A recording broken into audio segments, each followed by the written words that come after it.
My Jesus, Son of God and living Word. Jesus, Jesus, you're all I want. Wonderful Counselor, mighty God and Prince of Peace. Jesus, Jesus, you're all I want. Worthy, you're worthy, you are so worthy, worthy, worthy, worthy of all glory, faithful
my Jesus, Son of God and living Word.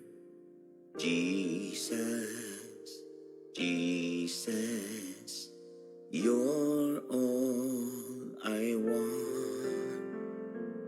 Wonderful Counselor, mighty God and Prince of Peace. Jesus, Jesus, you're all I want. Worthy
Sama-samang isisigaw, Diyos ay buhay. Let's sing it again, ipalakpak!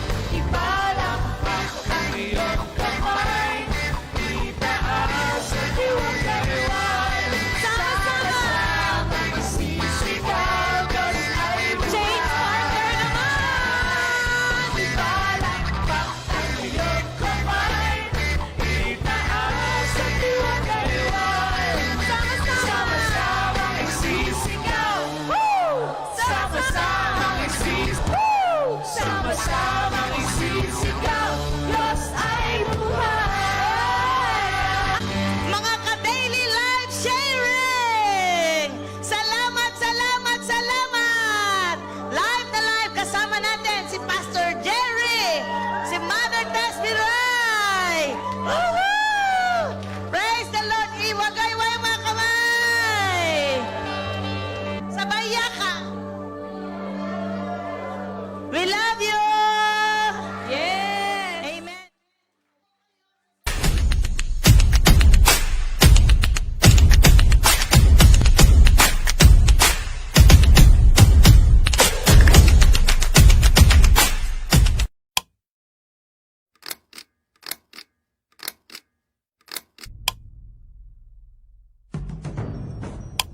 Hello, bless mga ang ngalan ni ka-amaners! Jesus. Halina po kayo! Pupurihin ka, O Maupo! Diyos. Makinig! Bless na At matuto bless ang tayo sa ngalan mga ni kwentong Jesus. binago ng Bless, Panginoong binago Heso niya ng Kristo! Bless na bless ang Hallelujah! ngalan ni Jesus. Pupurihin ka, O Diyos. Pupurihin ka, O Diyos. Pupurihin ka, O Diyos. Bless na bless!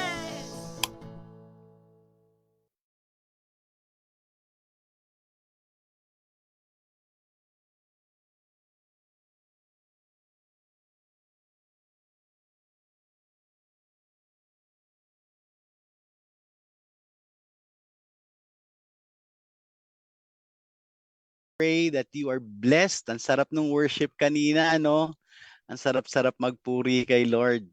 Mga kapatid, if you are watching, please let me know where you are watching from which church. Yung mga taga Church So Blessed dyan, magingay naman kayo. Yung mga taga Church So Blessed sa QC. Magingay naman kayo. Milky Chedek, si Milky. Andiyan ka, very active. Maraming salamat sa iyong suporta. Si Ate Marilu Lopez. Magandang hapon po. Nakikita ko dito si Nanay Leia. Woohoo! Hello Nanay, maraming salamat sa suporta. Hi, Pastora Ate Rona from CSB Angeles. Maraming salamat po sa suporta sa panonood. Si Salvi Haurike Ciruela. Hello po, maraming salamat po sa panonood. Si Peds, hello Peds. Maraming salamat sa panonood. Sino pa ba? Si Maylene Puno. Hello po. Magandang hapon po. Si Kuya Pio. Hello Kuya Pio. Magandang hapon sa iyo. Si Kuya Pio ay taga Quezon City sa may Tandang Sora sa Pingkian. Hello Ate Rose Socias. Hello Ria, maraming salamat sa suporta, maraming salamat sa pag-invite. It's such an honor to be invited dito sa Daily Life Sharing. Hello po Larry Bautista. Hello Norma Clay. Hello po kay Maria Priscilla Eugenio. At syempre si Shikay ng aking wonderful voice in my ear. Maraming salamat po sa 22,000 viewers natin ngayon. Maraming salamat sa inyong panonood. At today we are going to be talking about your purpose in leadership and how the fear of the Lord would change you to be exactly a leader. Ano po? Hello, Kasing Valderrama. Hello, Joel Danog. Sabihin niyo po hello, Rosemary. Hello po. Sabihin niyo po sa akin kung saan church kayo or saan kayong lugar where you're watching from para mabati natin. Hello, Pastor Jao from CSB Angeles, maraming salamat po sa panonood. Wow! Salamat po, Kasing, gwapo daw. Nanay ko lang po ata nagsabi sa akin noon. Pero maraming salamat po. Maraming salamat po. Hello, Norma Sales Cadiz. Good afternoon po and be blessed po today. Hello, Thea. Si Thea po ay aking kapatid. Nandito rin po siya sa Bambang, Nueva Vizcaya.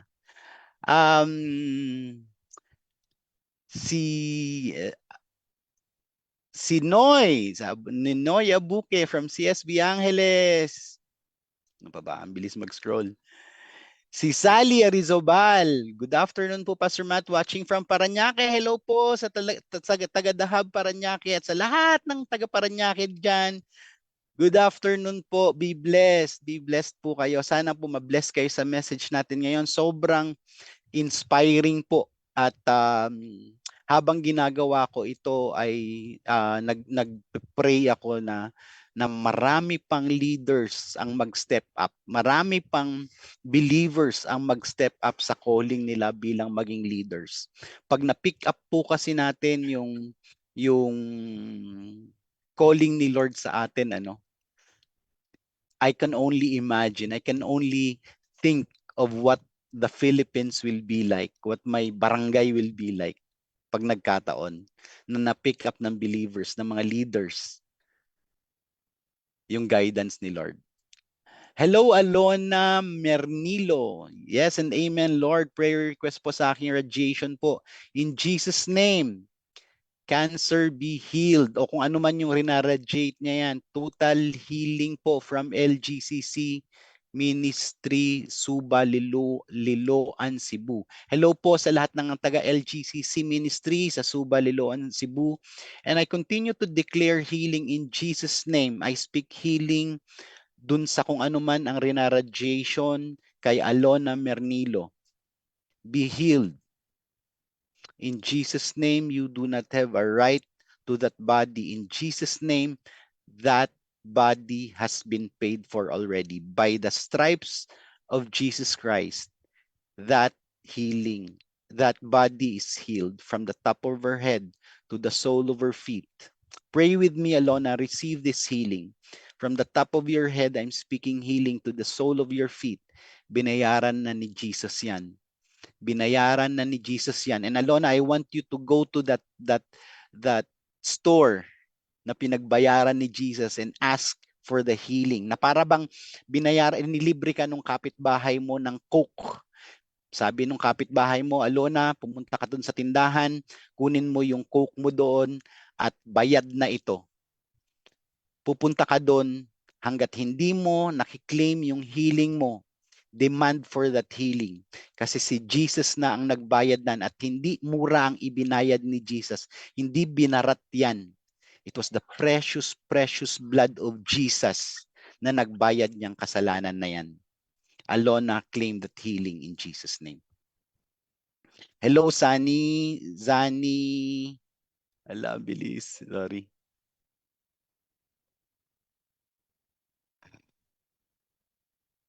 Zali Arizobal Montehermoso. Yan. Hello po, Conchita Domingo Valdez. Hello po, blessed afternoon po. From Makate, hello. Sa mga taga MLC Makate Miracle Live dyan sa Makate. Woohoo! Kaway-kaway po tayo dyan. Hello po, Ate Conchita. Maraming salamat po sa panonood. Maraming salamat po sa suporta. Hello po, Pastor Dalia from CSB Angeles. Yan. Josephine Gonzalez Gatok. Amen. Amen. Amen. Hallelujah. Salamat po. Casing Valderrama. Na-mention ko na Maria Priscilla Eugenio. Emerald Tamayo. Hello po. Blessed day everyone. Hello po sa lahat ng taga-UK. Lahat ng Pilipino dyan sa UK. Hello po. Hello po. Hello po. Be blessed today. Be blessed. Be blessed po tayong lahat. Sino pa ba? Meron na tayong 25,000. Meron na tayong 25,000 viewers. Maraming salamat po sa panonood. I pray, mga kapatid, that you will stay until the end of the show. and I'm praying as I was writing this message na wala sa edad yung paglalagay ni Lord sa atin sa leadership. It's never too late. May kukwento ako mamayang story about a powerful woman of God na nag-start siya sa faith ng 50 years old. 50 years old na siya na born again, pero yung ministry niya sobrang nakakainggit. Hello, Lichi Bakiran. Hello po mga ka-DLS Abangers. Eileen may sisimbol sapno. Hello po. Si Emerald Tamayo. Yes, I claim it. Yes, Alona, claim that. Claim that. Breast cancer in Jesus' name. Be gone. Be gone. I declare restoration. Restoration sa katawan ni Alona. And claim it, Alona. It has been paid for. It has been paid for. Hallelujah. Yes, bago po tayo mag-start habang meron tayong 23,000 viewers, magpapakilala po muna po ako. Ako po si Pastor Matt from Church So Blessed. Nagsimula po ako magpastor dyan sa Church So Blessed sa Frisco. Ang home church po ng Church So Blessed ay natatagpuan sa Quezon City. Kasalukuyang nasa Back to the Bible sila. At nag-start po ako magpastor noong 2017. At nung 2019, dinala po ako ni Lord dito sa Nueva Vizcaya para mag-start ng church dito. Dito po ako sa Nueva Vizcaya lumaki at dito rin po ako nagkalat. Dito ako nadapa, so to speak, and I wanted to so much to come back here and help the youth dito sa Nueva Vizcaya. Kasi po nung kabataan ko ay feeling ko walang naggabay sa akin. Sabi ko nung maborn again ako, sana meron nung kabataan akong nag-invite sa akin dun sa Vizcaya, nangaral sa akin, umakay sa akin, naggabay sa akin. Pero feeling ko dati wala, pero ngayon ko nung nandito na ako, nare-realize ko na ang dami palang nag-share sa akin. Hindi ko lang pinapansin. And so ayun, nandito ako ngayon sa Nueva Vizcaya. We're starting a church here. Magse-second year anniversary na kami. Ngayong November, ang Church So Blessed Bambangan. Meron din tayo dyan sa Bayambong, sa Batu Ferry. Hello po sa mga Church So Blessed, sa mga taga Batu Ferry dyan sa Church So Blessed sa Batu Ferry. Hello po. Comment naman po kayo para mabati natin yung mga taga Church So Blessed Batu Ferry. Yan. At ayun po, nagpapastor po ako dito sa Nueva Vizcaya, sa Bambang. Ako po ay may 3 anak na. 25, 23, at yung 2 boys ko ay yung una 25, yung pangalawa ay 23. Yung bunso namin, si Abby, baby girl namin, ay 14 years old na. Ayun. At kasalukuyan po kaming, ayun, sabi ko nga kanina, nag-plant ng church dito sa Nueva Vizcaya. Nice meeting you po, Kuya Emerald Tamayo from Daily Life Sharing TV. Yehey! Yan. Hello po, Josephine Gonzales Gatok Win. Madam, Ilocano na po, natangkanan na ayugan pa. ang pagkakaalam ko si Pastora Maiden ay taga Isabela, kapit probinsya kami. Yan, Ilocano po. Yes po. So aside from our church planting efforts dito sa Nueva Vizcaya, isa sa mga main ministry ng Church So Blessed Vizcaya ay nagmi-minister po tayo sa bar girls, isa sa mga bar girls po, yung mga babae na nagtatrabaho sa bar. Isa sa mga ministry na iniiwasan ng marami, pero po lately lang po napamulatan po ako na kung walang aabot sa kanila, kung hindi ako kikilos para abutin sila.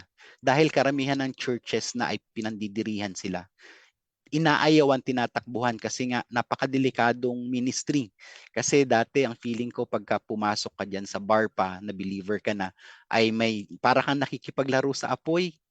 Para kang nakikipaglaro sa apoy, tapos may chance ka na mapaso. Ganon yung paniniwala ko dati. Pero nung ma-meet ko itong Wipe Every Tear, sila po yung partner namin sa ministry, nakita ko na hindi dapat pala ako matakot sa apoy. Kagaya ni Daniel, pinasok niya yung apoy and the Lord was with him. Hindi siya na-burn kasi kasama niya si Lord. Right? Do not play with fire. Go into the fire and share the word. Share the word. Transform that fire into the fire of God. Ang galing po nun. Ay, anyway, anyway, ayun po yung ministry namin dito sa Bambang po. Lately po ay nag-ikot-ikot kami kasi nung kabataan ko ang pinakamalakas ang mga bars ay sa Solano dati. Minsan diyan sa Bayambong sa Busilak. Pero ngayon po, lately nag-survey ako after nung pandemic, dito na pala sa Bambang ang pinakamarami at pinakamalalaki ang bars. At kaya po dito po kami dinala ni Lord, nagmi-minister po kami, namimigay po kami ng food packs, pinagpe-pray namin sila. At yung partner organization namin na Wipe Every Tear, they're willing to take these girls in to their care para pag-aralin po. Suportahan, bigyan ng pabahay, pag-aralin hanggang sa makapagtrabaho. Full support po yan. If you want to know more about the ministry ng Wipe Every Tear, meron po silang Facebook page. Hanapin niyo lang po Wipe Every Tear. At ma-amaze po kayo sa testimonies natin ng mga na-transform doon.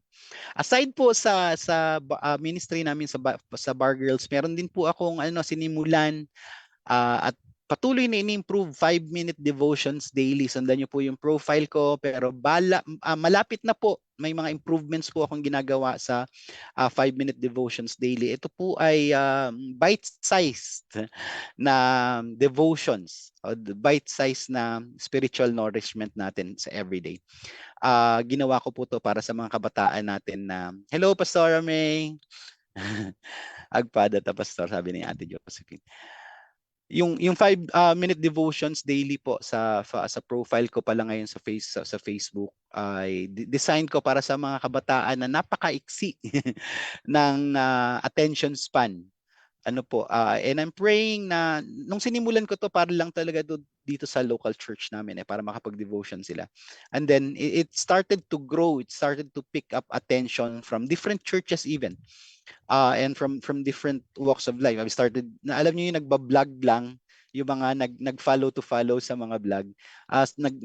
Sumusunod ako doon, and then habang sumusunod ako naman nagpaparami akong followers through that, may mga nabibless na aksidente nilang, alam mo yun, papanoorin lang nila yung video mo in return doon sa panonood mo ng video nila, and then they start getting blessed dun sa video, and they started messaging you na, Pastor, salamat po sa buhay mo. Ay, yung mga ganong instances na sobrang nakaka-touch din. And so I decided to go full blast on the 5-minute devotions daily.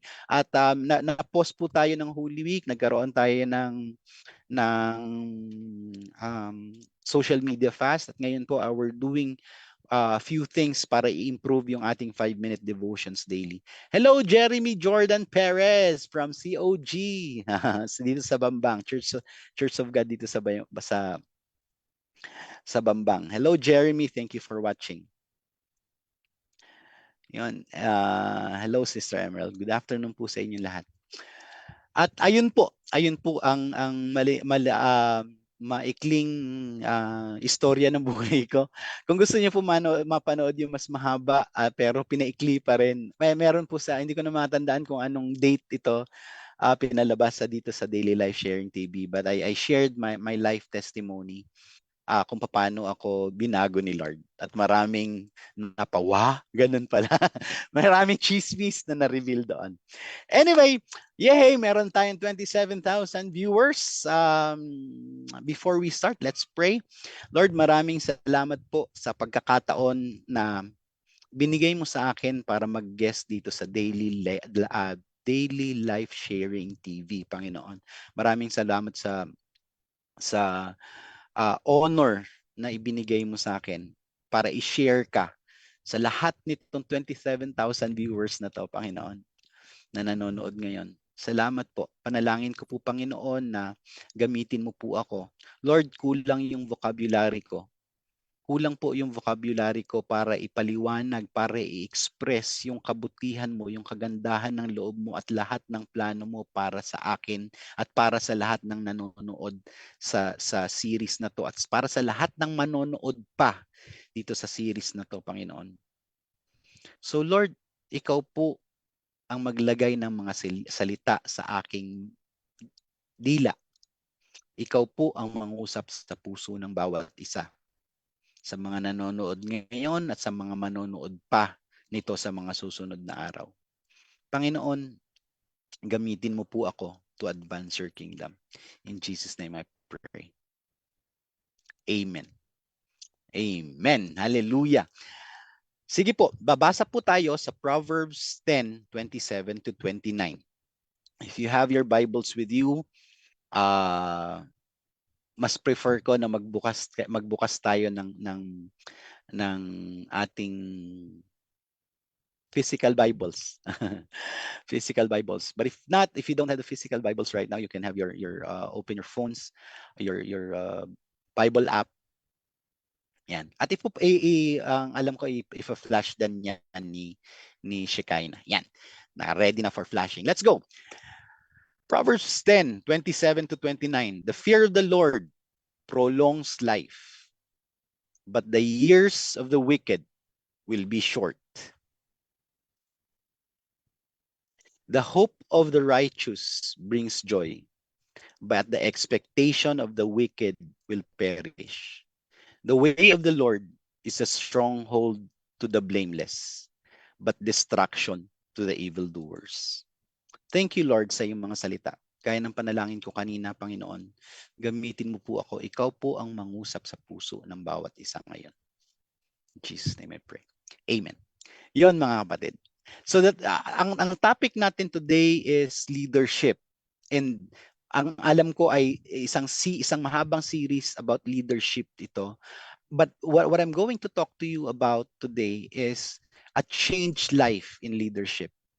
How would your changed life bring your full potential into leadership? Ito po yung gusto nating maabot sa topic natin today. Yung transformative power ng fear of the Lord sa leadership. Mga kapatid, let me talk about fear of the Lord for a little bit. Meron akong kwento na narinig na meron daw isang evangelist. Alam ko sikat na evangelist ito ay malawak yung ministry nito, global ministry. Ang alam ko meron ding TV appearances ito. Malawak na TV appearances. Tapos nabalita siya na nakadispal ko ng pera ng church at natanggal siya dun sa position niya. Merong isang nagtanong sa kanya na kailan ka nawalan ng faith? Kailan ka nag-backslide? Ayun ata yung tanong noon kung tatagalogin natin. Kailan ka nag-backslide? Kailan nawala yung pananampalataya mo kay Lord? Alam niyo mga kapatid, ang sabi nung evangelist na nagkasala na nag-fall, hindi naman nawala yung faith ko kay Lord eh. Nawala lang yung fear ko kay Lord. Powerful yon. Kasi minsan andun yung faith natin, pero we no longer fear the Lord, no? Wala na tayong reverence kay Lord. Hindi na tayo takot sa Kanya. Gagawin na lang natin, okay, body. Gaya nung testimony ni Kuya Kim, sabi niya, dati best friend ko si Lord eh, so I can tell Him everything, may problema ako, tumatakbo ko sa Kanya, pero best friend ko lang siya, hindi ko siya Lord and Savior, sabi ni Kuya Kim. Sabi ni Kuya Kim, pero kasi Lord and Savior din pala siya eh. Pag Lord and Savior natin siya, kailangan nating mag-show ng reverence sa Kanya. Kailangan nating mag-submit. Kailangan nating mag-obey. Iba yung friendship.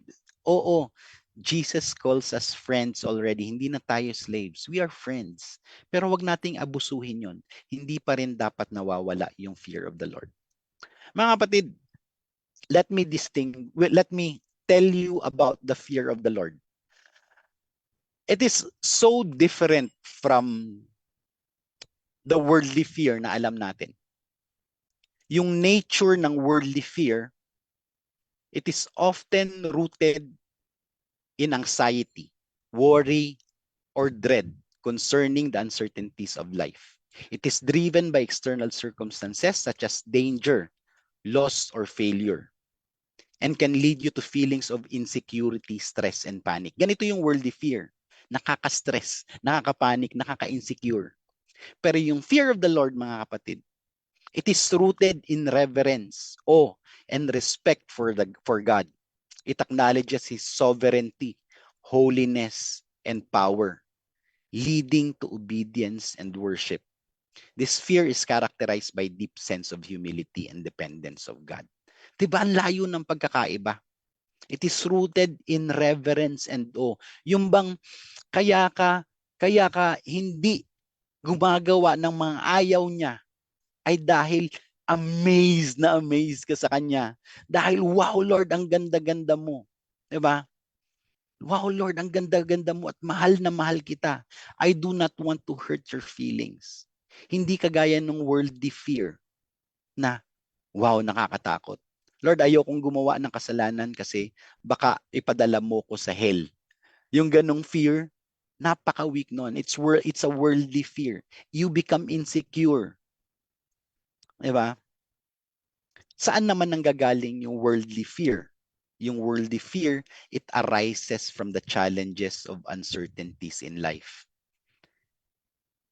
It is influenced by external factors such as societal pressures, personal insecurities, past experiences, and the actions of others.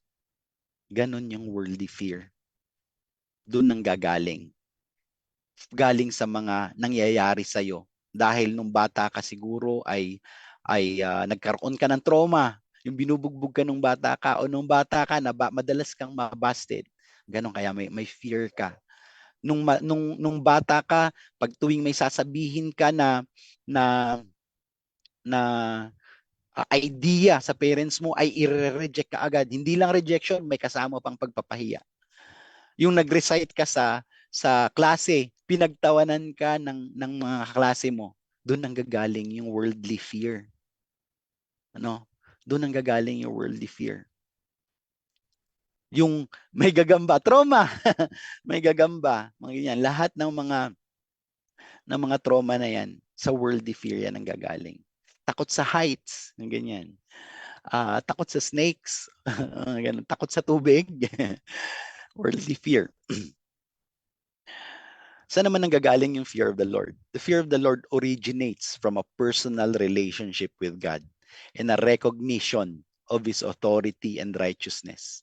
It is nurtured through spiritual growth, prayer, study of Scripture, and experiencing God's faithfulness. Mga kapatid, ang ganda ng pinanggagalingan ng fear of the Lord. Contrary dun sa pinanggagalingan ng worldly fear. Di ba? Yung fear of the Lord, it originates from personal relationship with God. Hindi lalago. Ang maganda pa dito sinasabi, it's nurtured through spiritual growth. Nino-nurture pala yung fear of the Lord. Hindi lang siya basta nag-stagnate. O fear of the Lord, meron na ako. Yung fear of the Lord is being nurtured, pinapalago, pinapalaki, pinapayabong, pinapaganda, pinapalawak yung fear of the Lord. And it is nurtured through spiritual growth, prayer, study of Scripture, and experiencing God's faithfulness. So as we experience God's faithfulness, lumalago din yung ating fear of the Lord. Ang galing ng pinanggagalingan, magkaiba sila sa worldly fear. Ano naman ngayon ang outcome ng worldly fear?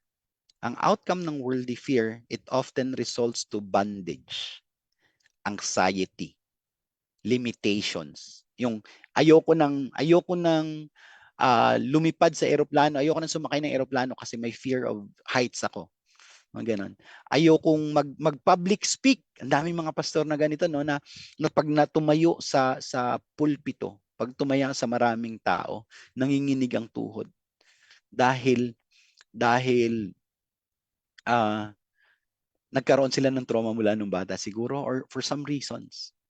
That's worldly fear, nangangatog ang tuhod mo. It can hinder individuals from pursuing their dreams. Kakukwento ko lang dun sa kapatid ko. Nung bata ako kasi bago pa ako mangarap na maging veterinary. Ako po ay computer science graduate. Pero bago po ako naging computer science graduate, ang pangalan ko po ay vet. Pero bago po ako mangarap na maging vet, ang pangarap ko po talaga ay maging abogado. Pero takot po ako dahil meron nagsabi sa akin na ay, pag hindi ka magaling sa memorization, hindi ka pwedeng mag-abogado. And because of that, fear of memorization, fear na mapahiya na hindi ako makapag-memorize, hindi ko na pinurso yung dream na yon na pagiging abogado. Tapos ngayon, na nagpapastor na ako, wow, ang sarap palang maging abogado. Sana pinurso ko yung dream ko dati na maging abogado. I wonder what the Lord could have done in my life if I pursued that path. Kung hindi ako nagpadaan sa fear ko. Ano? So, while it may yung worldly fear, it may provide temporary solution or protection, it does not offer lasting peace of fulfillment. Ulitin ko, yung worldly fear, it can hinder individuals from pursuing their dreams, taking risks, or stepping out in faith. While it may provide temporary solution or protection, it does not offer lasting peace or fulfillment. Ano naman yung outcome ng fear of the Lord? The fear of the Lord leads to wisdom. Yan.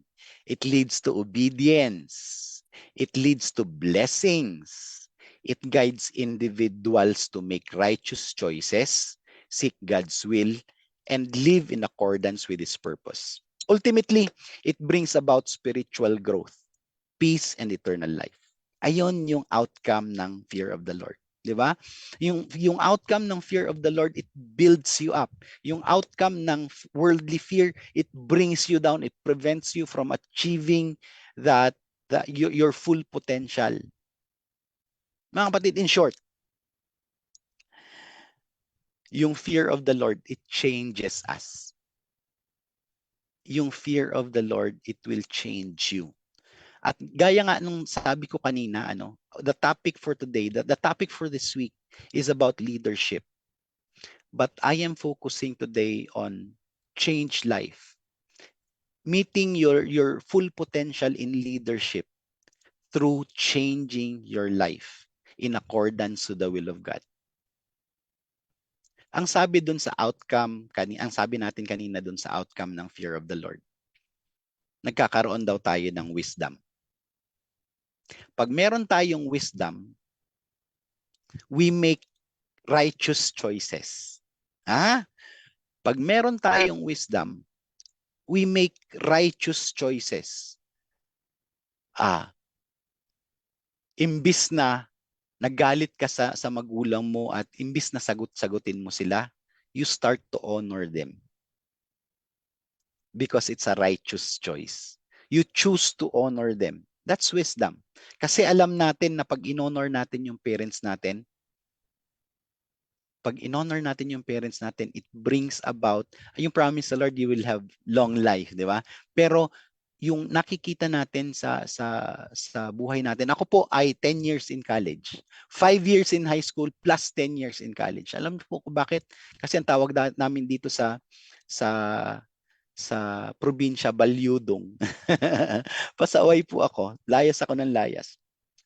Kung saan ako nagpupunta. Hindi ako nakikinig sa mga magulang ko. Rebellious ako sa mga magulang ko. For some reason, influenced by culture, alam mo yun, pag napagalitan ka na, alis ka. Diba? Lalayas ka, ayaw mo na makinig. Diba? Pero when you have the fear of the Lord in you, if you embody the fear of the Lord, then you have that wisdom. And when you have wisdom, you start making righteous choices. So instead of rebelling, the proper choice to getting angry at your parents is to honor them instead and still obey them. Malalaman natin kung ano yung tamang response dun sa mga bagay na pag wala kang fear of the Lord ay dadalhin ka sa iba. Right? So kung ako ay may fear of the Lord na dati at meron akong wisdom, ang proper response ko pala sa mga magulang ko ay kahit na lagi akong pinagagalitan at dahil ako ang panganay at kahit na lagi akong nakaatang sa akin yung responsibility ng buong pamilya, ay dapat pala ay sundin ko pa rin sila. Kasi kung sinunod ko pala sila, maari nga na natapos ko yung first dream ko na maging lawyer. At maaring mas malayo pa yung narating ko. I'm very happy with my accomplishments sa professional life ko. Bilang ang last position na hinawakan ko sa HP I was an account delivery manager. I was handling 6 sites na ng buong service desk ng Shell, yung account namin ng Shell. And I'm so happy with that. Coming from graduating from state university in the province. Hindi ko akalain na kaya kong makipagbakbakan sa mga graduates ng sikat na university sa Manila dito sa position na to. So I was very happy with how I turned out sa career ko. And of course, I'm pastoring right now. Pero it still makes me think, ano kaya ang narating ko kung bata pa lang ako ay meron na akong fear of the Lord? Ano kaya, hanggang saan kaya yung mararating ko kung bata pa lang ako ay meron na akong fear of the Lord? I honored my parents. I honored my leaders. I did not go into vices. What if I did not do corrupted? If I did not go into corrupted businesses? Ano kaya kung nasaan na kaya ako ngayon? Ano kaya ang magagawa ni Lord sa buhay ko? Mga kapatid, the only way, sabi ko kanina, very accomplished ako sa career ko, and the only way I was able to do that is when I knew the Lord in 2006. I graduated 2005 sa college. I started my career November of 2005. And when I started my career, alam mo yun, unang sweldo ko, 7,000. 7,000 lang ang unang sweldo ko. Lahat yon alam na alam ko kasi hindi ko pa nasasahod yon. The night bago kami sumahod, lumabas kami, nag-beer house kami. 2005 ata or 2006 na. 2005, unang sweldo 2005. Hindi pa ako born again. Unang sweldo namin, saan ko dinala? Sa Bartolina, sa Cubao. Ubus, laspag. Kung hindi nyo po alam yung Bartolina sa Cubao, beer house po yun. Beer house po yun. Ubus yung sweldo ko. Kinabukasan, pagkasweldo ko, ibinayad ko dun sa inutangan ko. At nangungutang ulit ako ng panggastos ko sa susunod na hanggang pangkain lang, pamasahe hanggang sa makaabot ako sa susunod na sweldo. Kung hindi ko nakilala si Lord ng 2006, malamang hindi ko naabot yung naabot ko sa career na yon. Malamang kung hindi nakagawa ako ng anomalya sa kumpanya o basta hindi ko maaabot yung naabot ko sa career ngayon. Malamang bumalik ako sa probinsya at walang narating sa buhay. Sabi pa natin kanina, when you have the fear of the Lord, one of the outcomes of the fear of the Lord is obedience.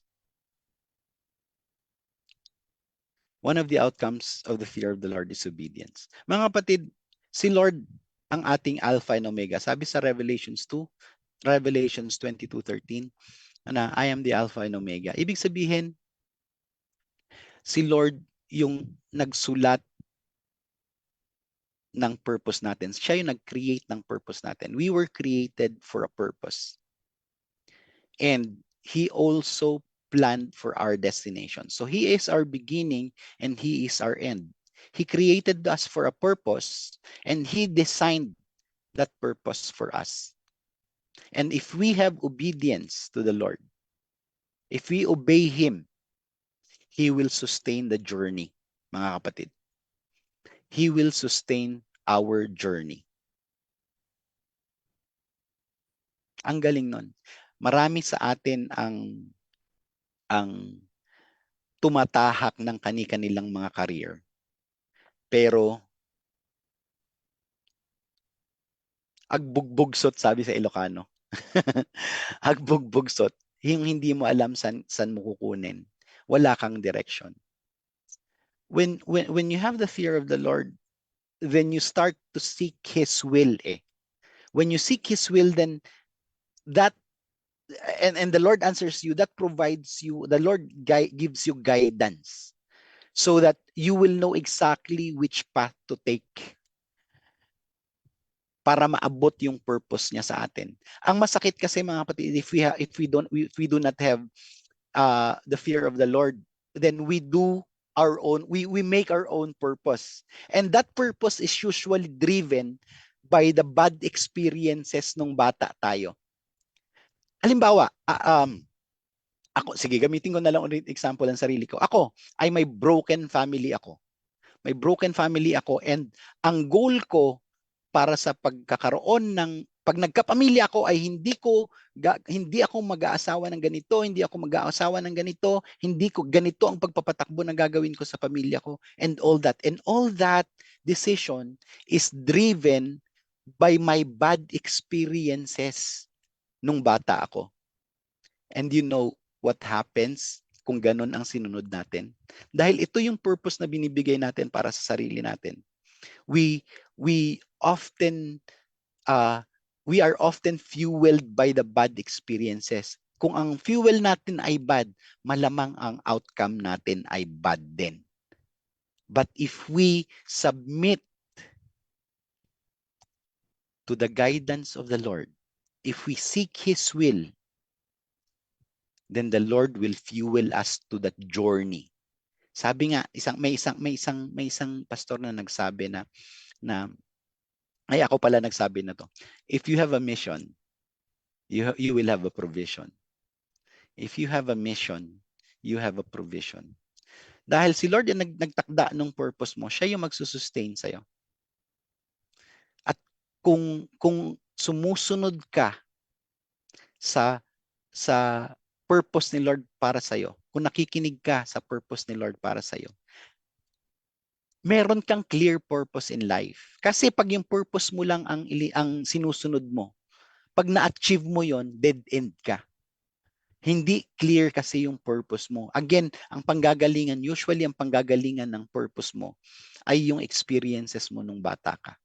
At pag dun mo binase, may mga idol ka or binabase mo sa trauma mo, sa bad experiences mo, ang gulo. Pabago-bago yung purpose mo at hindi mo na malaman kung saan ka pupunta. Ayun yung tinatawag na sumusunod ka lang sa alon ng buhay. Kaya ang gulo, hindi mo alam saan ka pupunta. Akala mo meron kang purpose, pero ang totoo wala kang direction. Paikot-ikot ka lang. May purpose ka, makita yung diamond. Pero hindi mo alam saan yung daan papunta dun sa diamond. Paikot-ikot ka lang, naghahanap ka ng diamond. Paikot-ikot ka lang, naghahanap ka ng diamond. Wala kang direction. Pero pag may fear of the Lord ka, you will seek God's will. And when you find God's will for your life, it will give you purpose. And then all you have to do is obey. He created you for a purpose. He planned you for your destination. If you obey, He will sustain you for your journey. Hindi masyadong masalimuot ang buhay, mga kapatid. Oo. Sabi ni Jesus, in this life, we will have trouble. Pero sabi din niya, do not worry. I have overcome this world. Sabi niya. When we have the fear of the Lord, mga kapatid, blessings will overflow sa buhay natin. Nagkakaroon tayo ng spiritual growth. Nagkakaroon tayo ng kapayapaan. Pag may spiritual growth ka, mas naririnig mo si Holy Spirit. Mas naiintindihan. Meron ako sa mga 5-minute devotions ko na sinabi ko na yung understanding natin or yung vocabulary natin ng language ni Lord. Oo, the Lord speaks our language. He speaks Tagalog. He speaks Ilocano. He speaks Isinay. He speaks Ifugao. But then again, yung knowledge kasi niya ay sobrang lawak. Halimbawa na meron kang tatay na doktor, Ilocanong doktor, Tagalog na doktor. Pero dahil sobrang lawak ng knowledge niya sa pagdodoktor, nag-aral yan sobrang daming technical terms. Pag ipinaliwanag niya sa iyo yung mga nalalaman niya, kahit pa Tagalog yung ginamit niyang language, hindi mo yun maiintindihan. Ha? 'Di ba? And the only way to understand that is for you to grow your spirit, enrich your God vocabulary, God language vocabulary. And the only way that you can increase your God language vocabulary is to grow your spirit. Spend more time with the Lord. See how He works. Habang nakikita mo kung paano siya gumagalaw, naiintindihan mo yung language niya.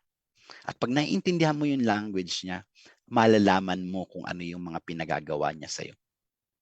Ang galing nun. Ang galing nun. Mga kapatid, if you're still here, just comment spiritual growth doon sa ating chat. Napapasarap ako ng kwento dito dahil sobrang sarap na pag-usapan ng goodness ni Lord sa buhay natin. Sabihin mo sa chat, spiritual growth. Nandyan pa ba kayo? Bistahin ko kayo. Good afternoon po, anak Cleta Paro Torres, Rosemary Socias, andyan pa rin. Hello po. Amen. Hello, Ate Rona. Okay po. So ayun, kailangan natin ng spiritual growth, spiritual, at ng peace. Dumadalo yung blessings natin. So, the fear of the Lord changes us. Pag meron tayong fear of the Lord, nagkakaroon tayo ng wisdom, nagkakaroon tayo ng blessings, nagkakaroon tayo ng nag-o-obey tayo kay Lord. And pag meron tayong wisdom, may obedience tayo, nagkaroon tayo ng blessings, gaya ng kwento ko kanina, binabago tayo ni Lord. And then when the Lord changes us, when we start to change, then the Lord will now be able to put us in a position of leadership. Ay, spiritual growth. Yan. Hello, Shoni. I pray that you are blessed. Hello, Pastora May. Salamat po sa panonood. Akala ko tinlugan nyo na kanaming bagngal daw. Puchita, Danog. Spiritual growth po. Type nyo sa ating chat. Yun.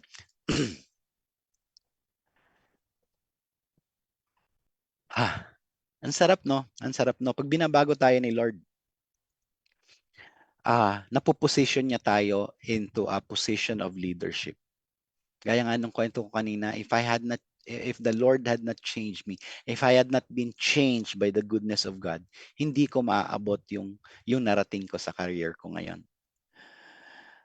And ano ngayon yung purpose? Bakit ba gusto ni Lord na ilagay tayo sa leadership role?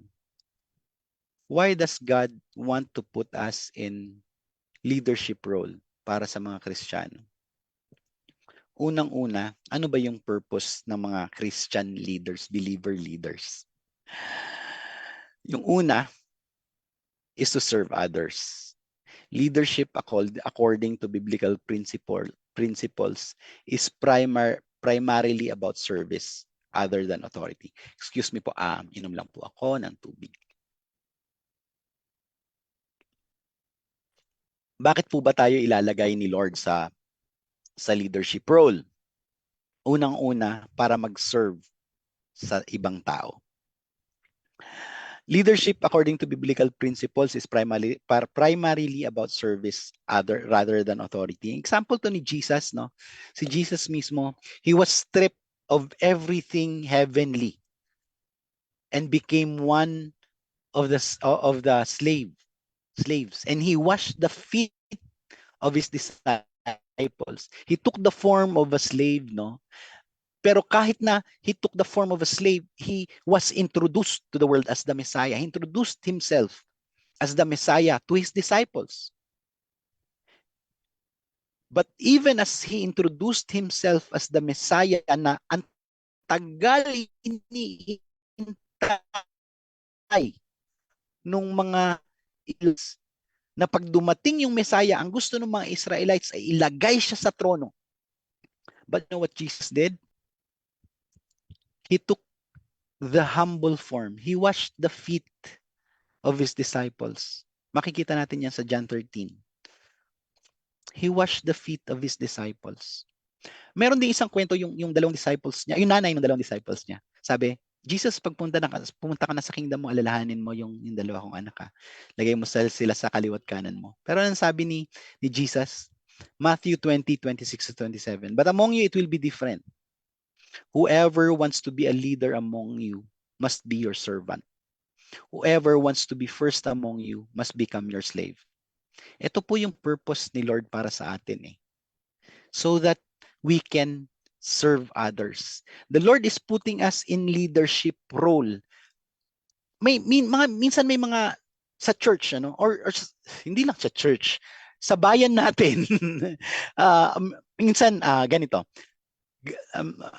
Mahal Leia, gagawin muna kita example. Si Nanay Leia ay ang daming, sobrang passionate niyan pagdating sa government natin. Ang dami niyang nakikita na ay dapat inaayos itong mga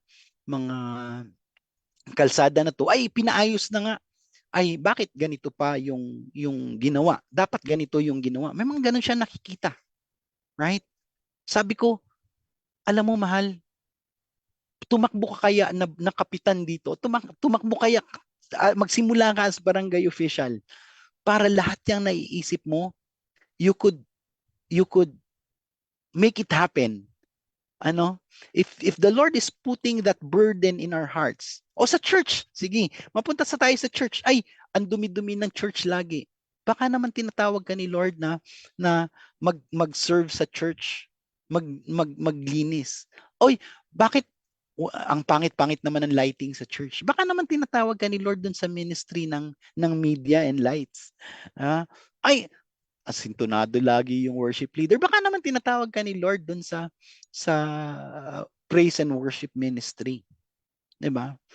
Yung mga bagay na nakikita natin na ganito, I believe it's coming from the Lord. It's being planted in our hearts para meron tayong gawin. So isa sa mga purposes kung bakit tayo ilalagay ni Lord sa leadership is to serve others. Ito yung biblical principle ng leadership.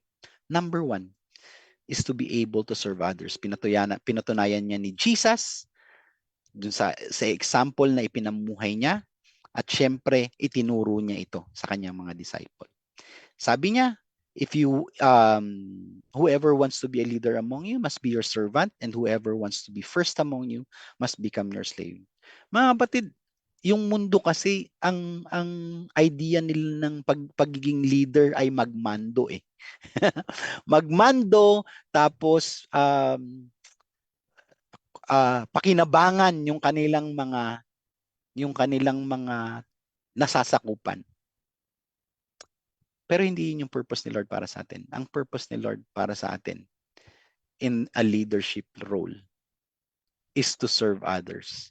Nakikita nyo ngayon yung connect kung bakit kailangan nating matransform. And pinaliwanag natin kanina kung paano tayo matatransform, it's only through the fear of the Lord. So, kung hindi tayo na-transform, hindi natin maiintindihan na ang purpose pala natin to be a leader is to serve others. Kung hindi tayo na-transform, nalagay tayo dun sa leadership role, bubusabusin lang natin. May mga meme na gano'n, no? Sa marketplace, sa business community. May mga meme na gano'n na yung boss, siya yung nakikinabang, siya yung nag-uutos lang dun sa kanyang mga tao. Pero yung leader, siya yung nagli-lead. Siya yung ang purpose ng leader is to build up kasi. To build up yung mga followers niya. At hindi basta gamitin sila. Ito yung purpose ng leader. to be able to serve others. Isa pa na purpose, bakit tayo lalagay ni Lord sa leadership role? Pangalawa is to advance His kingdom. We live in a fallen world where the thief comes to steal, kill, and destroy. Jesus came so that we may have life and live it to the full. Diba? And we are His disciples. So, we are pushing that agenda. Okay. To give more clarity on what I'm talking about. So we live in a fallen world. But in this fallen world, Jesus came and established His kingdom dito sa lupa. Hindi yung, when we talk about the kingdom of God, the kingdom of heaven, it's not just our destination after we die. Jesus also established His kingdom here on earth. Kaya nga sabi niya, nung the disciples asked Him, Lord, how should we pray? Pray like this, our Father in heaven, holy be your name, your kingdom come here on earth as it is in heaven. Diba? So merong kingdom na in-establish si Lord dito sa lupa. Dito sa fallen world where we should be having trouble.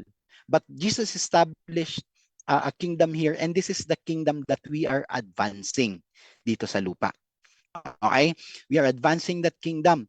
And the purpose for us being in that kingdom, when we receive Jesus kasi, sige, ikot ulit tayo. When we receive Jesus as our Lord and Savior, we were given the right to be children of God. We were adopted into sonship. When we were adopted into sonship, then we belong to that kingdom already. From outside, ipinasok tayo ni Lord dun sa kingdom. Okay? Dahil nandun na tayo sa kingdom, kaparte na tayo ng kingdom na yon, we are part of that family and we are advancing that family. We are advancing that kingdom. And habang ina-advance natin yung kingdom na yan, we are teaching. Well, to be clear, advancing the kingdom is actually just sharing the good news, sharing the gospel, winning souls for Jesus. As we win souls for Jesus, dumadami yung believers, lumalawak yung kingdom of God. Tama? And habang lumalawak yung kingdom of God, lahat ng pumapasok sa kingdom of God, natuturuan sila na, ay, may salvation pala sa akin. Meron pala, kahit pala ako ay may kasalanan, I love pa rin pala ako ni Lord. 'Di ba? Ang laki ng magbabago sa mindset ng tao na alam na may kapatawaran pala siya at hindi pala siya ganun kasama. Hindi pala siya walang pag-asa. Meron palang pag-asa dahil si Lord na ang nagbayad ng lahat ng kasalanan niya kahit ganun siya kasama. Pag nasa kingdom of God na sila, then you can share that there is victory in the kingdom.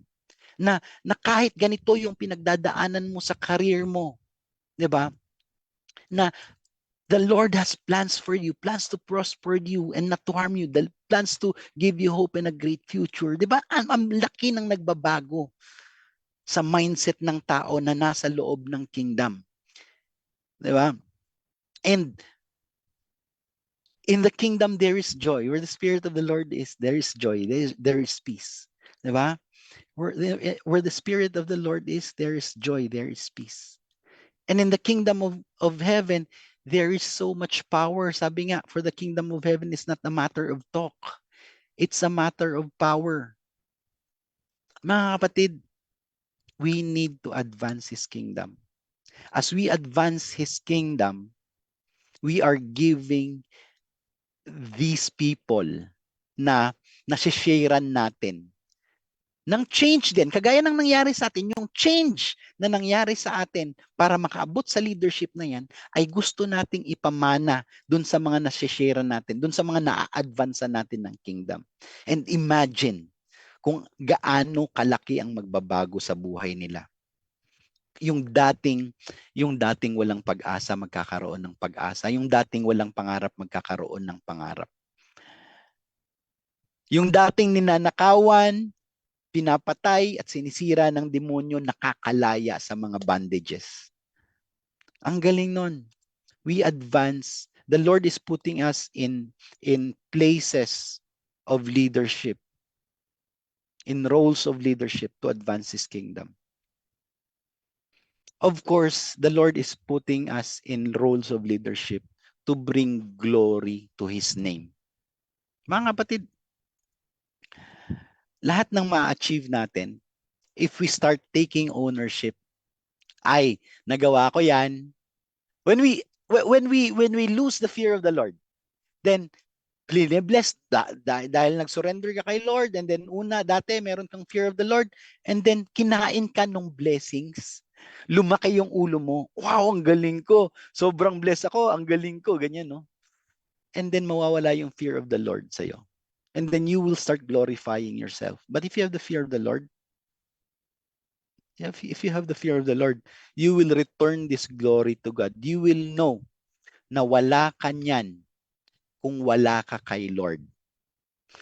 You will know na lahat ng meron ka ngayon, ultimo hininga mo, ay galing kay Lord. And we have to maintain that position of humility na wala naman talaga tayo eh. Yung iba kasi nakakalimot. Ako po, nakalimot ako. Nakalimot ako nung dire-diretso yung promotion ko. Sabi ko, 2006 ako na born again, no? 2005 nag-start yung career ko, 2006 ako na born again. 2014, kung hindi ako nagkakamali, 2014, nilamon ako nung success. Akala ko ang galing-galing ko. Akala ko I can further my career based on my own power. Sinundan-sundan ko yung career ko. And ang nangyari sa akin, nalaglag ako. Backslide ako. 2014. So, the Lord is putting us in leadership positions, in leadership roles, so that we could bring glory to God. We need to give it all back to God. It's okay to claim na, Lord, ay, blessed ako ni Lord. Ganun yung naabot ko sa career ko. But remember to give the glory back to the Lord. Para bang, okay, ganito, kalaki, inabot yung narating ko sa career ko, pero alam ko na galing lahat yun kay Lord. At kung wala si Lord, hindi ko mararating yan. Mga ganong bagay, di ba? Maging humble ulit tayo. Let's be grounded in the fear of the Lord. Okay? At pang-apat na purpose ni Lord kung bakit niya tayo ilalagay sa leadership position, and I've discussed this earlier, is to equip and empower others, syempre. 'Di ba? Dahil nga ina-advance natin yung kingdom, pumapasok yung mga bagong baby Christians sa loob ng kingdom, you start equipping them, you start sharing the word, you start rebuking yung mga hindi nakakatulong, and then you start sharing your good practices, you start sharing the love of the Lord, sharing the plans of the Lord for them, teach them how to lead them into growing spiritually. Di ba? Mga kapatid, kung tayo lang din, wala tayong magagawa para ma-achieve nung kapatid yung full potential niya as a leader, in the Lord's kingdom, ano. So, the best way, although ang dami natin, gaya nitong pag-aaral nito, we're teaching about leadership, ang dami nating pwedeng gawin, but then again, the most important thing is to lead them back to the Lord, hold their hand and lead them to the Lord. Kasi tayo mga kapatid, sa dami ng mga tao na dumadating sa atin, hindi natin sila kayang alagaan. But if we hold their hands, talk to them, introduce them to the Lord, and put that hand into the hands of the Lord, para kung ano man ang mangyari, sila na ni Lord yung mag-usap. Diba? Mas sustainable yon. We equip and empowers other. We equip and empower others. Nabubulol na ako. Ito ay isa sa mga purposes ni Lord kung bakit niya tayo gustong malagay sa position of leadership. Isa pa, bakit tayo gustong ilagay sa position of leadership ni Lord? To provide guidance and direction para sa mga kapatid natin. Gaya nga ng sinasabi ko, kailangan nating kunin yung kamay nila, iabot kay Lord. That's the only way na masusustain, kasi tayo, we can share them our experiences, we can share them what we know about God, pero hindi natin kayang isatisfy yung hunger. Mag-grow kasi na mag-grow yan eh. Si Lord lang ang kayang mag-satisfy ng hunger na yan. We provide guidance and direction to them. Direction to the Lord lang, syempre.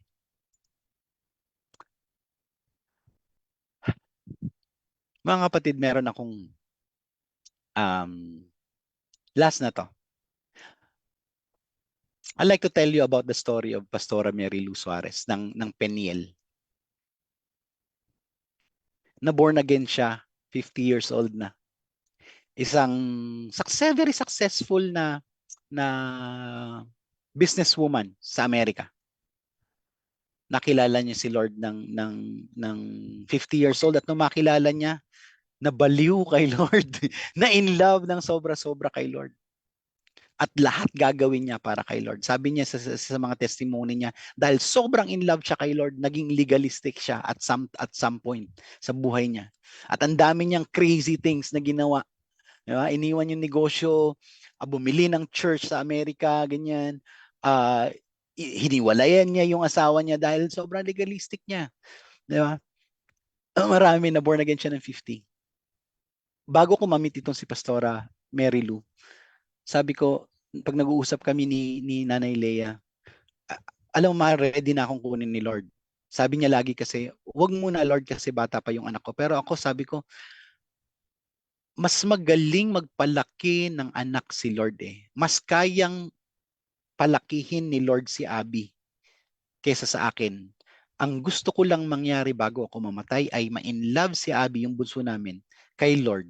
Para kung sakaling mawala tayo, ay kay Lord siya hahawak at hindi siya mawawala kailanman kasi mas magaling magpalaki si Lord. At anytime pwede na akong kunin ni Lord. Pero nung ma-meet ko tong si Pastora Mary Lou Suarez ng Peniel, sa Tarlac po ito. Yung Peniel Prayer Mountain sa Tarlac. Nagkaroon ako ng desire na humaba ang buhay kasi po 80 years old, 80 plus. Kung hindi ako nagkakamali, 82 or 87 na siya ngayon.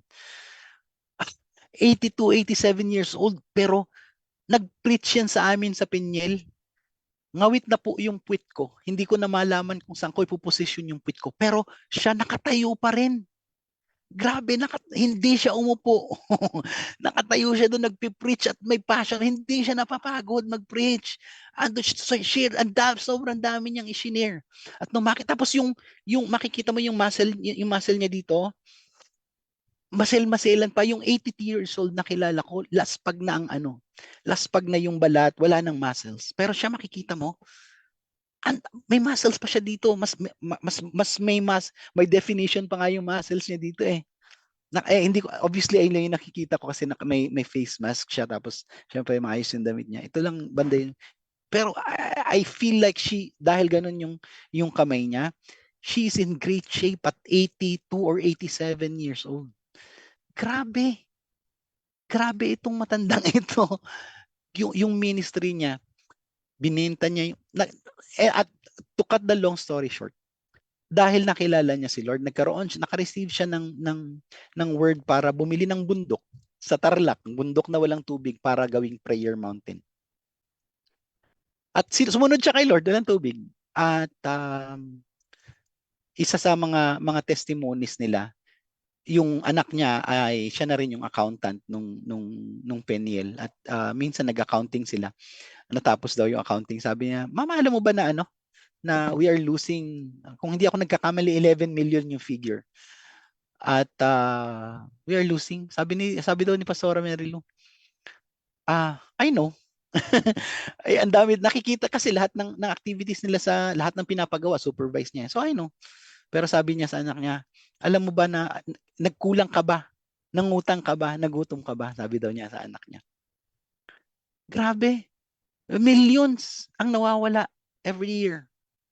Nung sabi ko accomplished ako sa career ko para hindi umabot ng million ang kita ko sa isang taon.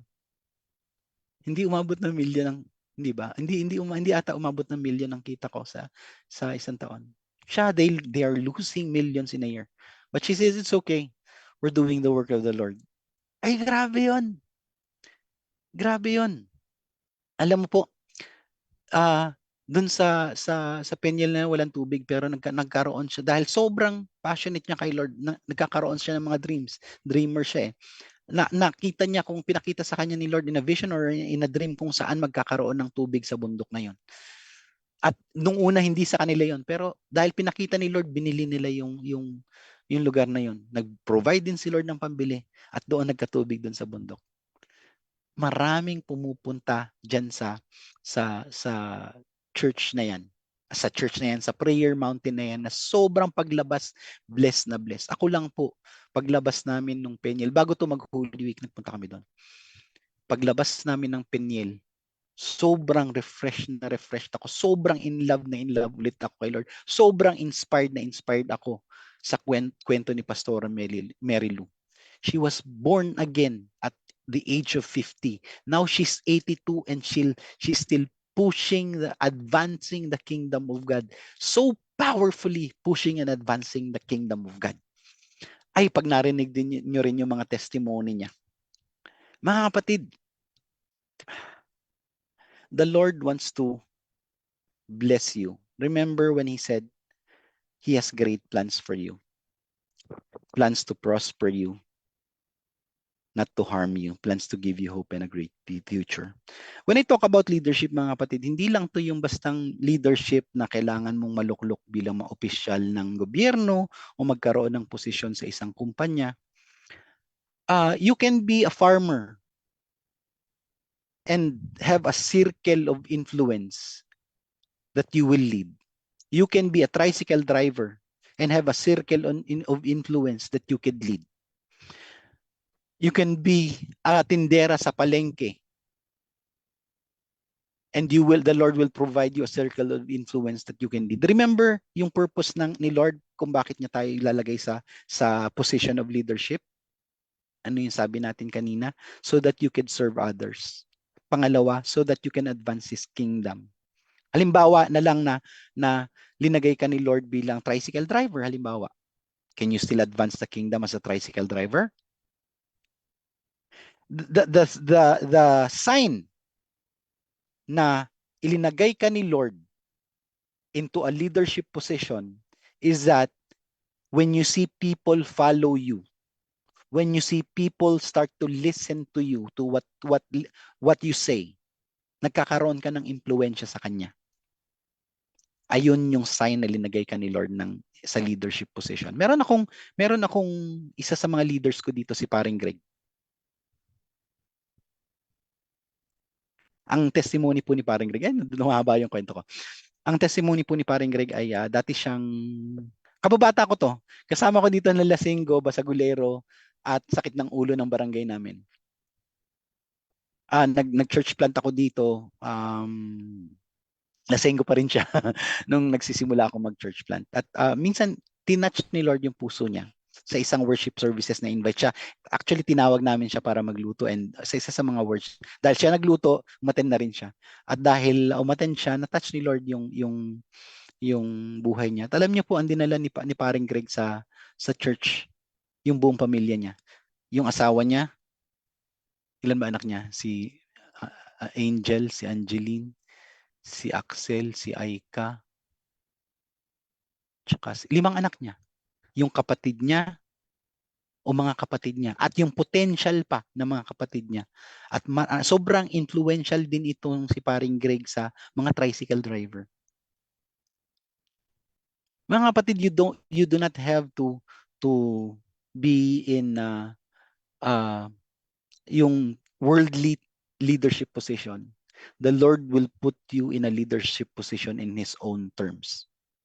So, if you have a family that listens to you, if you have a community that listens to you, if you have friends that listens to you, that you have influence over, then the Lord has already placed you in a position of leadership. And what do you have to do? Unang-una, you have to serve them. Serve your people. Pangalawa, you have to advance the kingdom further.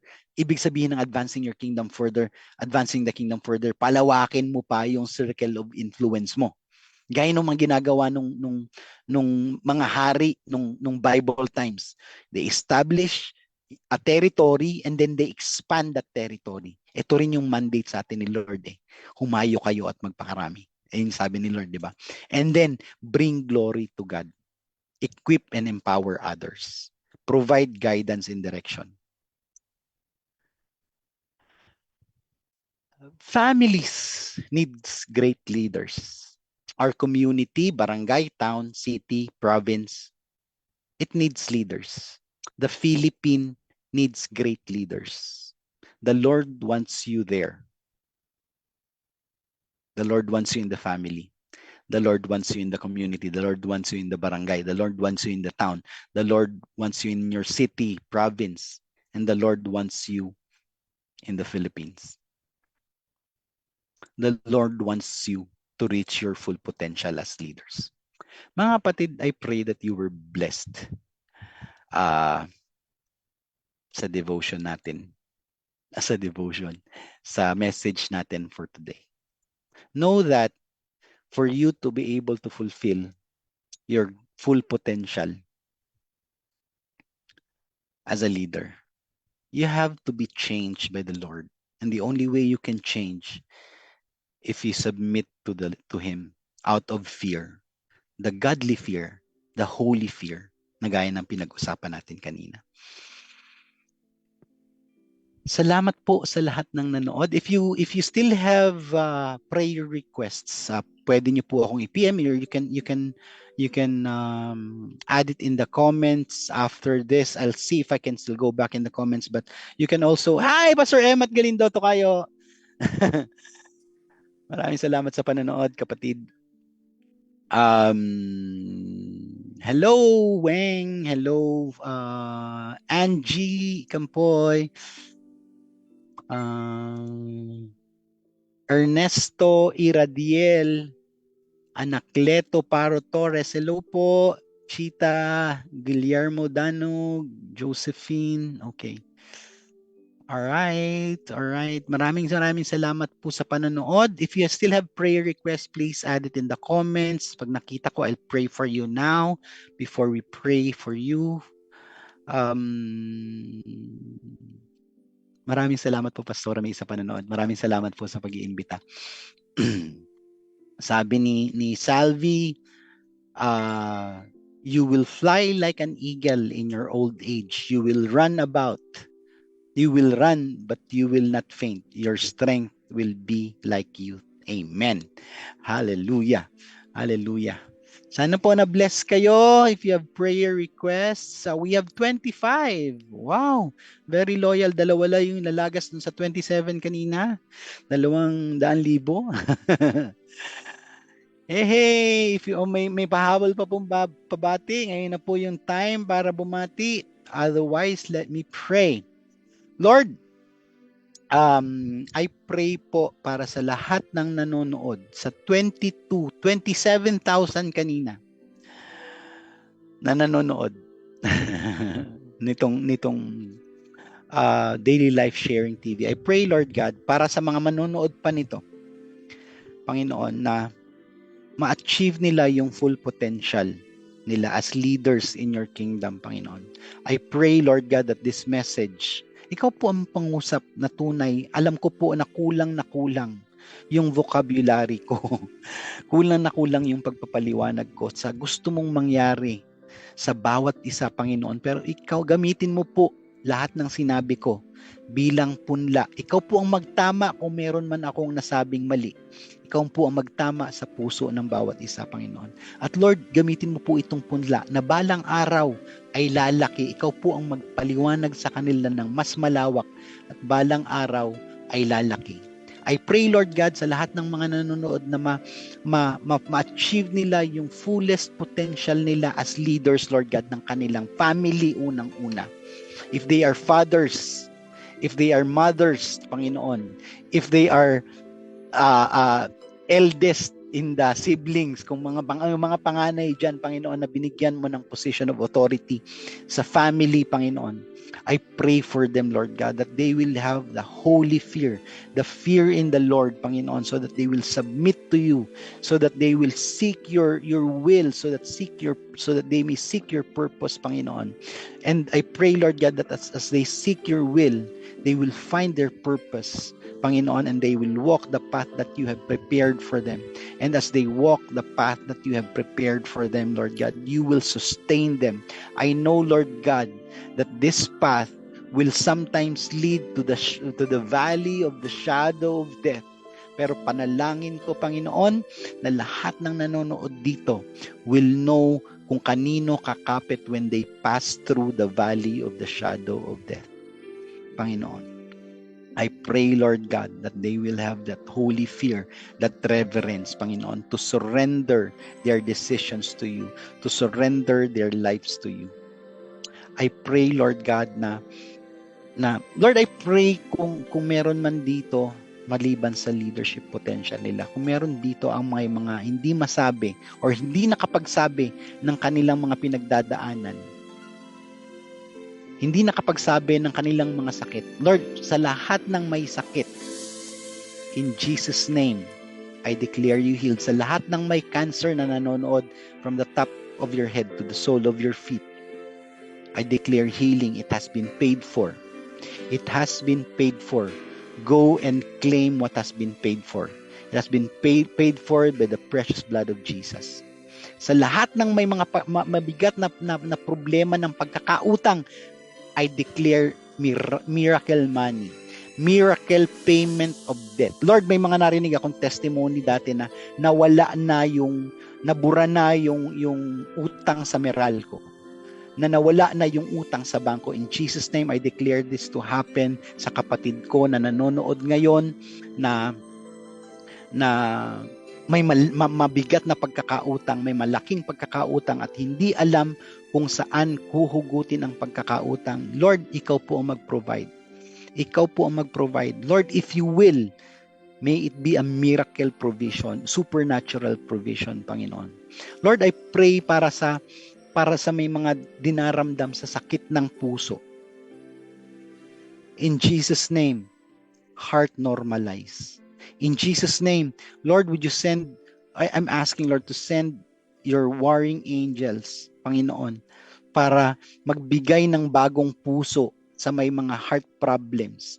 Lord, I declare, Lord God, na papalitan mo yung damage na puso na yan. Lord, kahit pa ito ay na-damage dahil sa mga pagsasawalang bahala sa kasalanan, Lord, we are repentant. I'm standing in the gap. We are saying sorry, and I know that Jesus already paid for that sins, for my sins, Panginoon, na nag-cause ng sakit sa puso. In Jesus' name, a brand new heart. A brand new heart.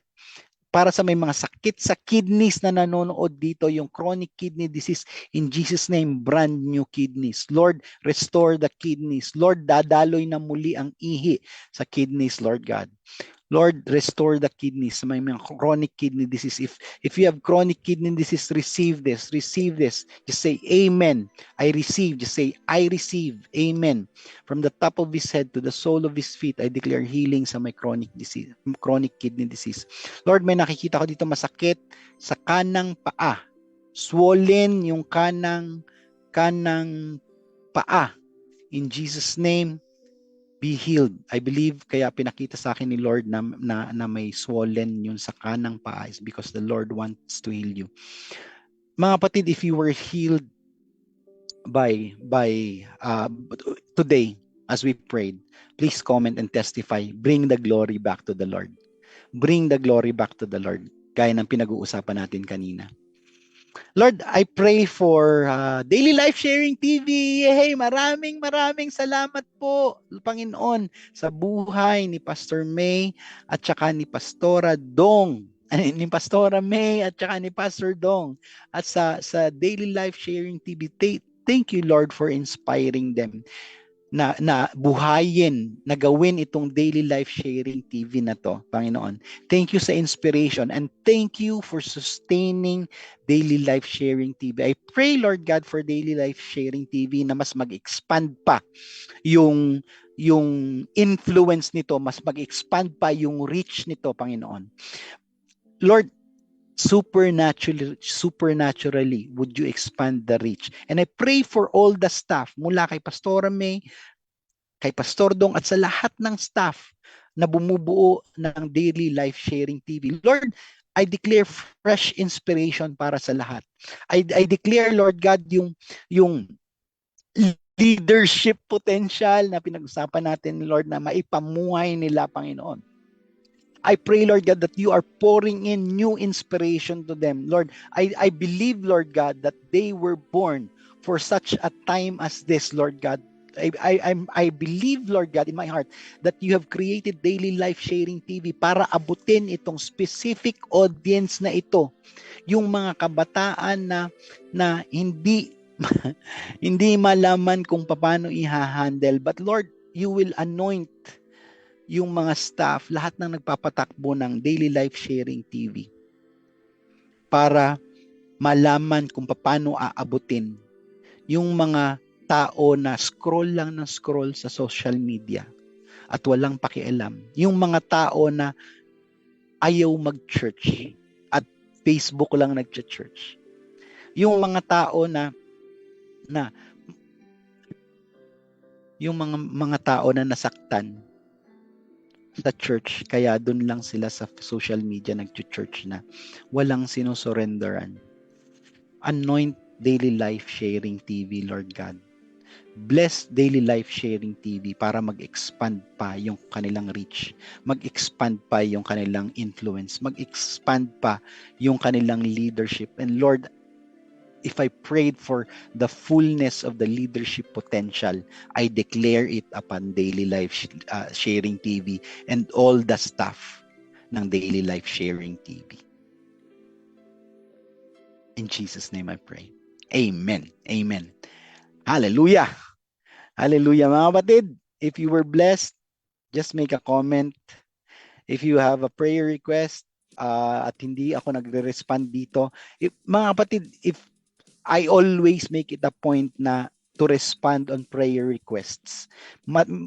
Pag sobrang dami, medyo mahaba yung panahon, pero if you, the fastest way to get a prayer request to me is to message nyo ko sa messenger ko. And follow nyo na rin ako. Meron akong 5-minute daily devotions. 5-minute devotions daily. Meron tayong website na binubuo. Kaya yun yung nagpapatagal sa atin for now. At the website is supposed to promote yung Facebook page natin, pero and the purpose is para i-gather, kasi sa Facebook ang hirap hanapin ng mga videos na hindi mo makita kung paano pagsusunod-sunurin. So nawawalan nagiging very random yung paglabas ng videos doon. So I'm building that website para kung merong sobrang hungry for the Lord and wants to go back into the series, they can go back to the website and check out yung pagkakasunod-sunod ng series, at ilalagay ko din yung transcript nung mga devotions natin para sa mga naghahanap ng pwedeng kopyahin po yan, pwedeng kopyahin. pwedeng kopyahin po. At marami pang magagawa, marami pa akong plans for 5-minute devotions daily. At and I'm praying na kung nakukulangan pa kayo sa Daily Life Sharing TV, follow nyo rin po ako. Doon sa profile ko lang muna ngayon, meron ding Facebook page ng 5-minute devotions daily. 5-minute devotions. Siguro i-post ko dito. Tingnan ko kung kaya ko. Ang profile ko, baka pwede. Ang profile ko ay, yun, kita na. Ganun lang pala yan. Kala ko kailangan ko pang kopyahin eh. Yan, ang profile ko, tapos, hindi ko na pala kailangan gawin yun. 5-minute, yan. Pwede na palang ilagay dito. Okay. Yan po yung 5-minute devotions daily page. So maraming nangyayari in the background ng 5-minute devotions daily. If you are follower na ng 5-minute devotions daily, or if you are my follower na, standby lang po kayo, malapit na lumabas yung ating susunod na edition. I made a promise, mga kapatid, to improve. Dun sa mga nagme-message sa akin na they were blessed, and I made all of you a promise. I will improve the devotions.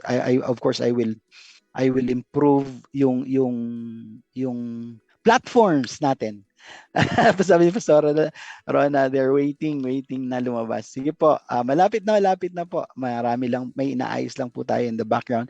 Fina-finalize yung ating platform para mas maganda pag nag-relaunch na yung ating 5-minute devotions daily. Maraming salamat po. Maraming salamat po. Be blessed everyone. Patuloy po nating subaybayan, tangkilikan ng Daily Life Sharing TV. At ako, tangkilikin niyo po ako sa 5-Minute Devotions Daily. Hello po ulit. Maraming salamat po sa Pastor Jerome Benitez. Maraming salamat po. Rosemary A. Socias. Maraming salamat po. Yan. Anakleta Paro Torres. Sorry po kung may mga hindi ako nabate. Maraming salamat po sa panonood ulit, pagsuporta. God bless you all. Ay, Kuya Frank.